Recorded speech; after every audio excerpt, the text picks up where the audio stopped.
নির্বাচনকে টার্গেট করে বিএনপি বিরাট ঘটনা ঘটানোর চেষ্টা করছে। স্বয়ং স্বরাষ্ট্র উপদেষ্টার সরল স্বীকারোক্তি শুনলে আপনি চমকে উঠবেন যে কি ঘটতে যাচ্ছে। ব্যাখ্যা করে আপনাদেরকে বোঝাতে হবে দর্শক কি ঘটছে, এবং এটা জাতির জন্য জরুরি সতর্ক বার্তা। আমাদের সবাইকে সতর্ক হতে হবে। দর্শক, জাতীয় নির্বাচনকে টার্গেট করে সীমান্ত দিয়ে ঢুকছে অবৈধ অস্ত্র, স্বীকার করলেন স্বরাষ্ট্র উপদেষ্টা। এখন প্রথমে আপনাকে বুঝতে হবে যে আওয়ামী লীগ দেশে আছে কিনা, থাকলে কোন স্ট্যাটাসে আছে। আওয়ামী লীগ মূলত পালিয়েছে, ভারতে পালিয়েছে। ভারতে বসে যতটুকু ষড়যন্ত্র করে পারে। আর দেশে যারা আছে, মানে ভারতে পালানো আওয়ামী লীগ দেশের যাদের মাধ্যমে ষড়যন্ত্র করবে তারা বেসিক্যালি এখন পালাতক, দৌড়ের উপর। তফসিল ঘোষণা করার পর অপারেশন ডেভিল হান্ট ফেজ 2 এর ভয়ে তারা ঘর ছাড়া, এবং প্রচুর গ্রেপ্তার হয়েছে, অনেক হাজার হাজার আওয়ামী লীগ গ্রেপ্তার হয়েছে জাস্ট তফসিল ঘোষণার পরেই। একদম ইউনিয়ন ছাত্রলীগ পর্যায়ে নেতারাও অ্যারেস্ট হয়েছে, জেলে আছে। সেই জায়গায় এই সরকার আওয়ামী লীগের বিরুদ্ধে যতটুকু পদক্ষেপ নিয়েছে, আওয়ামী লীগ কোনো সুসংগঠিত অপরাধ করার সক্ষমতা তারা রাখে না। এজন্য দেখবেন যে দেশে যত চাঁদাবাজি, যত অপরাধী, অস্ত্রবাজি, অবৈধ অস্ত্র, গোলাগুলি, এগুলো সব বিএনপি করছে। এজন্য 5 আগস্টের পর থেকে যত হতাহতের ঘটনা, এগুলো সব বিএনপি রিলেটেড। কারণ বাজারে চাঁদাবাজদের পিটিয়ে কারণ বাজার ছাড়া করেছে ব্যবসায়ীরা। সেই চাঁদাবাজ কারা? যুব দলের, বিএনপির। এর মানে বিএনপি ছাড়া বাংলাদেশে কোনো চাঁদাবাজ নেই, এবং কোনো অপরাধ করতে সক্ষমতা রাখে না, এবং পরিকল্পিত অপরাধ করবে এটা তো সম্ভবই নয়। যেমন ভারত থেকে অবৈধ অস্ত্র এনে এবং সেটা নির্বাচনকে টার্গেট করে অ্যাকর্ডিং টু স্বরাষ্ট্র উপদেষ্টা কিছু করবে, এটা আওয়ামী লীগের পক্ষে সম্ভব না। তাহলে এটা কারা করছে? এটা নিঃসন্দেহে বিএনপি করছে। বিএনপি কেন করছে? এটা বিএনপির ন্যারেটিভের সাথে মিলে যায়। বিএনপি, আমি অনেকবার চ্যালেঞ্জ দিয়ে বলেছি, আপনার আত্মীয় স্বজন যদি থাকে বিএনপির স্থানীয় নেতা, তাদের কাছে জিজ্ঞেস করেন। যদি বলেন যে আপনার এলাকা ছিল বিএনপির ঘাঁটি, এখন বিএনপির ভোট নাই, বিএনপির লোকজন সব এখন দাঁড়িপাল্লা করে, তা আপনারা তো হেরে যাবেন, তারপরও রাজনীতি করেন, কেমন লাগে? তখন সে বলবে যে হ্যাঁ, আমার ভোট নাই, জনগণ দাঁড়িপাল্লা করে, কিন্তু এদেরকে কি ভোট দিতে যাইতে দিব? ভোট কেন্দ্র এজেন্টকে বের করে দিয়ে দখল করে আমরা সিল মারব, পুলিশ তো আমাদের দালাল, আর বাকি যারা আছে ওটা ম্যানেজ করব, টাকা খরচ করব, আর জামাতের ভোটার সাধারণ জনগণ এদেরকে ভোট কেন্দ্রে আসতেই দিব না।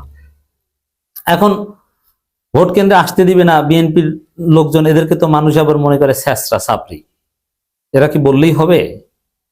না, তাও হবে না। তাহলে কিভাবে ভোট কেন্দ্রে আসা ঠেকাবে? That is also great question. তখন ভোট কেন্দ্রে আসা ঠেকাতে হলে অস্ত্রের ভয় দেখাতে হবে। এখন অস্ত্র কোথায় পাবে? সেই অবৈধ অস্ত্র এই ভারত থেকে আনছে। এই যে স্বরাষ্ট্র উপদেষ্টা যেটা বলছেন, জাতীয় নির্বাচনকে টার্গেট করে সীমান্ত দিয়ে অস্ত্র ঢুকছে, এইটাই হচ্ছে বিএনপি আনছে। এই অস্ত্র দিয়ে কি করবে? ভোট কেন্দ্র দখল করবে এবং মানুষকে দেখাবে, এই দেখো অস্ত্র, ভোট দিতে যাবে না, গুলি করে দেব। দাঁড়িপাল্লায় ভোট দিবা, ঘর থেকেই বের হবা না, ভোট দিতে যাওয়ার কোনো দরকার নেই।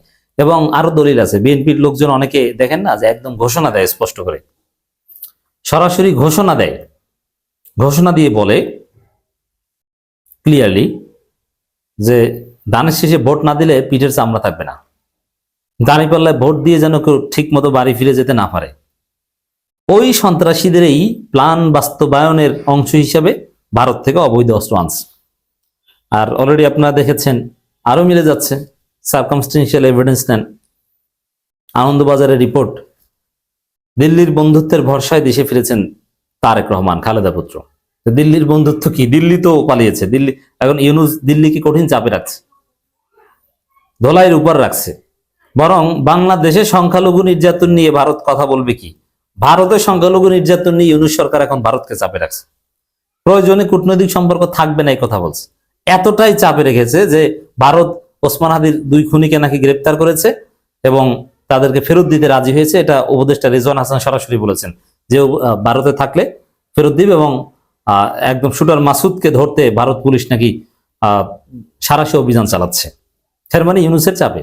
তো ভারত তো এমনিতেই পিঠ বাঁচানোর চেষ্টায় আছে, সেখানে ভারত খালেদা পুত্রকে কি এমন উপকার করবে?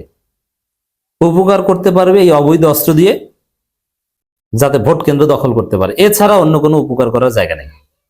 অতএব এই যে অবৈধ অস্ত্রের কথাবার্তা যেগুলো শুনছেন এবং কারণ বাজারে চাঁদাবাজদের কথা যা শুনছেন, এগুলো সব বিএনপি। অতএব ভারত থেকে অবৈধ অস্ত্র ঢুকছে, এটা আমাদের জন্য সতর্ক বার্তা। বিএনপি এটা আনছে, বিএনপি নির্বাচনকে টার্গেট করে এই ঘটনা ঘটাচ্ছে। তো এই জায়গায় আমাদের যেটা করতে হবে, হাসিনার চাইতে অবৈধ অস্ত্র বেশি তো আর বিএনপি আনতে পারবে না। হাসিনার সাথে পুলিশ, র্যাব, ডিজিএফআই, এনএসআই থেকে শুরু করে কত কিছু ছিল, তারাই কিছু করতে পারেনি। আর এখানে বিএনপি আর কি করবে? অতএব জনতার চাপে, জনতার জোয়ারে তাদের অবৈধ অস্ত্র পেছন থেকে ঢুকে যাবে। এনসিপির ছেলেরা জামাতের সাথে আছে, এরা কোনো গুলিকে ভয় করে না। ওসমান হাদির উত্তরসূরিরা নির্বাচনে আছে, এরা কোনো অবৈধ অস্ত্রকে গণে না। অতএব সমস্ত অবৈধ অস্ত্র, সমস্ত ষড়যন্ত্র, এগুলো সব তস নস করে দেওয়া হবে, ধ্বংস করে দেওয়া হবে। ইউনূস সরকারকে বাধ্য করা হবে। দেখেন, ওই যে অবৈধ অস্ত্র আনছে বিএনপি, আর জামাতের মহাসমাবেশ যেটা 3 তারিখে স্থগিত করেছে পরীক্ষার্থীদের প্রতি সম্মান দেখিয়ে, ভর্তি পরীক্ষার্থীদের প্রতি।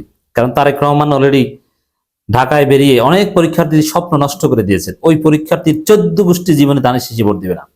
কারণ তারেক রহমান রাস্তায় বের হয়েছেন, এমন জ্যাম বেঁধেছে, টাইমলি পরীক্ষা দিতে যেতে পারেনি। তো জামাত এটা টের পেয়ে, জামাত ছোট্ট একটু জনগণের একদম সামান্য একটা দাবি, ডাকসুর এক সিম্পল সদস্য বলেছে জামাতের উচিত 3 তারিখ সমাবেশ স্থগিত করা, নতুন একটা দিন, যেদিন কোনো ভর্তি পরীক্ষা বা ঢাকায় এমন কিছু নেই যে ছোটখাটো জাম বলে কিছু না হয়। তো এই হচ্ছে অবস্থা। জামাত সেটা বিবেচনায় নিয়ে তাদের মহাসমাবেশ স্থগিত করেছে, বাট এই মহাসমাবেশ হবে। এখন এই মহাসমাবেশ কি নিয়ে? স্যার মনে হয় মহাসমাবেশ করবে, ওসমান হাদির হত্যার বিচার তো আছেই, আর একটা বিষয় হচ্ছে অবৈধ অস্ত্র উদ্ধার। ভারত থেকে বিএনপি অবৈধ অস্ত্র আনছে, এটা দিয়ে ভোট চুরি করবে, ভোট ডাকাতি করবে, কেন্দ্র দখল করবে, জনগণকে ভোট দিতে আসতে দিবে না, ভয় দেখাবে। আরে এটা তো ইউনূসকে বাধ্য করা হবে এই অবৈধ অস্ত্র উদ্ধার করতে। এই যে স্বরাষ্ট্র উপদেষ্টা স্বীকার করেছেন, স্বীকার করতে বাধ্য হয়েছে, ওইরকম উদ্ধার করতেও বাধ্য হবে। এইভাবে বিএনপির পরিকল্পনা ব্যর্থ হবে, চিন্তার কিছু নাই। তবে আমাদের সতর্ক থাকতে হবে, এনসিপি কে সতর্ক থাকতে হবে, এই বিষয়ে সোচ্চার হতে হবে। আসন্ন জাতীয় সংসদ নির্বাচনকে টার্গেট করে সীমান্ত দিয়ে অবৈধ অস্ত্র দেশে প্রবেশ করছে বলে স্বীকার করেছেন স্বরাষ্ট্র উপদেষ্টা লেফটেন্যান্ট জেনারেল অবসরপ্রাপ্ত জাহাঙ্গীর আলম চৌধুরী। স্বীকার করছেন, দেখছেন? আর স্বীকার করছেন কি 2-4টা অস্ত্র যে ঢুকছে না তা আমি বলবো না, ঢুকছে, ধরাও হচ্ছে, প্রতিদিন 2-1টা ধরা হচ্ছে। দেখেন 2-4টা মানে 2-4 হাজার ঢুকলে বলবে 2-4টা। যেমন বিএনপি চাঁদাবাজি করে, যে 10,000 চাঁদাবাজি করে, পত্রিকায় রিপোর্ট আসে একটা। বিএনপির চাঁদাবাজির রিপোর্ট পত্রিকা করানো যায় না, অনেক কষ্ট করে কোনো না কোনো ভাবে 2-1টা পত্রিকা করানো যায়। সাংবাদিকরা রিপোর্ট করতে ভয় পায়, কারণ বিএনপি চাঁদাবাজি রিপোর্ট করলে চাকরি থাকবে না। 2-1টা মিডিয়া আছে রিপোর্ট করে, আমার দেশ থেকে শুরু করে এরা। তো এই জায়গায় দর্শক, ওই 2-4টা বললে বুঝবেন যে 2-4 হাজার, কিন্তু কোনো লাভ হবে না। জামাত, এনসিপি ভারত থেকে আনা বিএনপির অস্ত্র পেছন থেকে ঢুকিয়ে তাদেরকে পরাজিত করবে।